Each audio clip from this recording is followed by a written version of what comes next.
Can your domestic sewing machine handle sewing through thick paper and cardstock? And I mean 12 or 14 sheets of copy paper and a cover.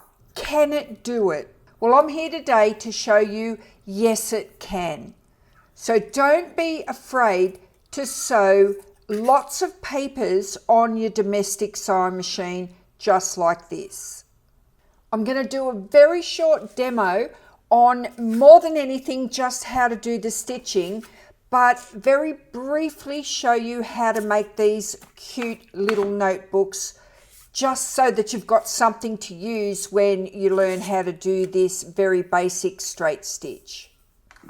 Take a screenshot of the materials I've used.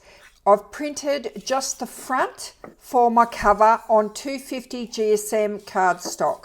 My pages, I'm just using a dot grid printed double-sided on 5 sheets of paper, and I'm going to cut my A4 sheet in half. So that gives me 10 sheets in total. When I fold them in half, I'm going to have 20.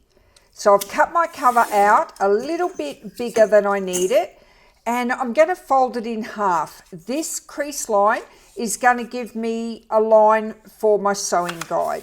Now I'm just going to center it on top of my pages. I'm not folding my pages yet, and I put my clips on to hold them in place for sewing. Now over at my sewing machine, I'm going to put my straight stitch length on as long as it'll go. So that's number 5.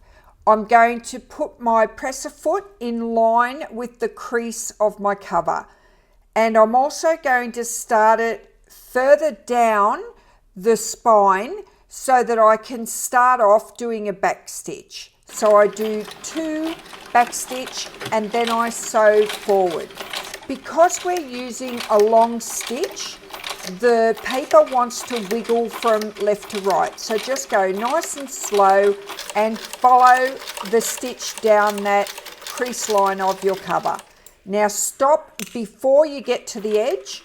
My machine takes 1 step forward before it does a back stitch, and I do 2 more back stitches and then I just stop. That was really easy. My machine did not struggle at all. You can see that I've got space at the top and the bottom for trimming. Don't stitch all the way to the edge. Now all I've got to do is fold it over, and it folds really easy because it follows the stitch line. Now I crease that with my fingers and a bone folder, and I just lay it down on the table, and with the fold line to the top I start cutting. I just trim that off with my craft knife. So just cut the top, the bottom, and the foredge at the front. Now when you open this little notebook, it lays perfectly flat. Now here it is with 12 pages of copy paper.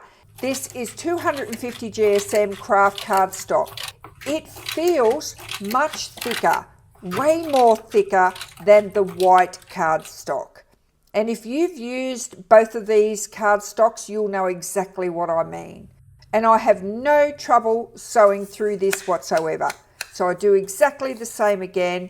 I fold it in half, trim it up, and you've got some perfect little notebooks to sell at your market stall or online.